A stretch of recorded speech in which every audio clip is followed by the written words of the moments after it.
You won't believe today's story's umbrella. But Sayaka and Kanhen are still drinking. Thanks, Auntie. No problem, Sayaka. He always ends up a mud monster anyway. Rainy days just give them a cleaner vibe. Go get Dad. You guys are so dutiful. Be careful on the way.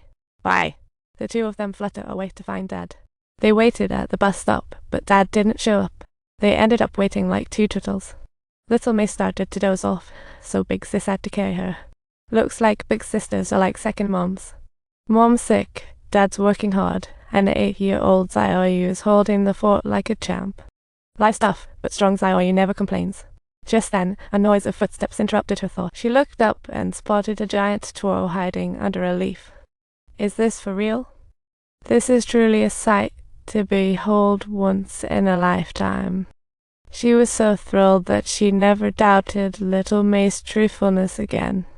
The Totoro was merely an exceptionally adorable, friendly, and kind-hearted creature. Saoyu generously lent him her umbrella, warmly reminding him to ensure it was used properly. If you met a Totoro, would you lend it your umbrella? Just then, the sound of raindrops scared the poor Totoro. But as the raindrops kept falling, Totoro giggled like the child he is. Just then, Saoyu and Sayoma spotted a bus coming and eagerly awaited Dad's arrival. Instead, they were greeted by a cat bus, and their jaws hit the floor. Totoro handed them a gift, and even though they had no idea what it was, Sayoma took it with a smile. Suddenly, the real bus arrived, and they spotted Dad getting off. The two couldn't contain their joy and eagerly shared this magical encounter with Dad. That night, Saoyu wrote to May's mom, reporting the day's Totoro antics. Back in the day when communication was scarce, writing letters was the way to go. Hoping Mom gets better soon. Sayoma daydreamed about fun with Totoro. What a blast that would be.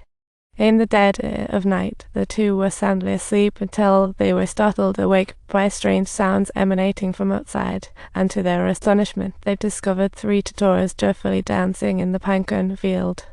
Sneaking outside, they followed the Totoros and joined in their magical ceremony.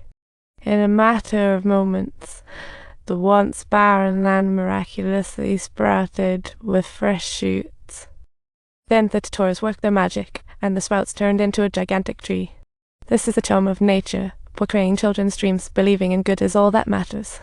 Suddenly, Totoro pulled out a top from his pocket, and the little Totoros rushed over to him. Sayoma twirled joyfully alongside Totoro, almost lost in a dream.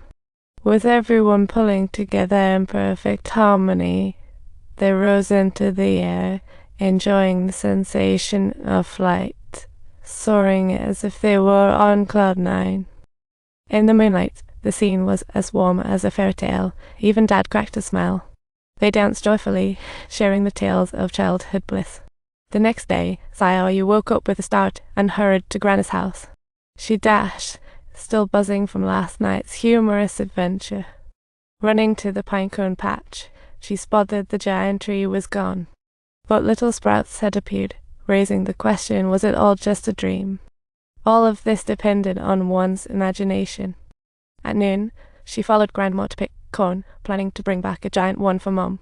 Just then, Sayaka rushed over. It's telegram time for Saoyu's house. Saoyu opened it and saw it was from the hospital. Her heart dropped, panic kicked in. Grandma insisted Sayaka take Saoyu to make a call, but little sister wouldn't let go of her corn. Little sister tripped and panicked. Meanwhile, Saoyu managed to contact Dad, who reassured her not to worry. Dad told her to wait at home for news, joking he didn't want to discuss that subject. Little sister excitedly wanted to find Mom, only to be stopped by Saoyu. Saoyu explained Mom's condition worsened, and their discharge plan was likely toast. Little sister yelled out, "Mom needs to come back now." Saoyu face-bombed in frustration. Little sister called her a dummy and decided to take her home to find Mom. Finally, Saoyu realized her sister was missing and rushed to find Grandma. Saoyu thought, little May didn't run off to visit Mom at the hospital, did she? Oh my gosh, even adults take 3 hours to get there. I better go find her.